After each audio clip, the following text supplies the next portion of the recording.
அதாவது நம்ம சரத்குமார் ஒரு மிகப்பெரிய ரவுடி அல்லது தாதா. ஆனாலும் ஒரு போட் மெக்கானிக்கு. அவர் போட்டுன்னா லாஞ்சு இந்த ஸ்டீம் அந்த மாதிரிலாம் பண்ணக்கூடிய இருக்கு பாருங்கள், மீன்பிடி சின்ன கப்பலுடைய மெக்கானிக்கு. அவர் ஒரு இளைஞனை கடத்தி கொண்டு நடு கடற்கரைக்கு போய் அடித்து பிடிச்சி அநியாயம் பண்ணி மிதித்து ஆளை காலி பண்ணி கடற்கரையில் கடலில் தூக்கி போடுற மாதிரி திட்டமிட்டு கொண்டு போகிறார். ஏன் அவர் அந்த இளைஞனை அடித்து பிடிச்சி அநியாயம் பண்ணி கடலுக்கு கூட்டு போனார்?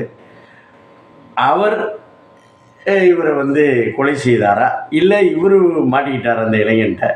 அப்புறம் கடற்கரை அந்த காவல்துறை இருக்குல்ல, அவங்க பிடிக்க வராங்க. அவர்கிட்ட தப்பித்தாரா, அவர்கிட்ட மாட்டினாரா?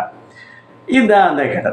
என்னாச்சுன்னா, ஆல்ஃப்ரெட் ஹிட்ச்காக் என்ற ஒரு மிகப்பெரிய திரைப்பட இயக்குனர் கம் தயாரிப்பாளர் ஒரு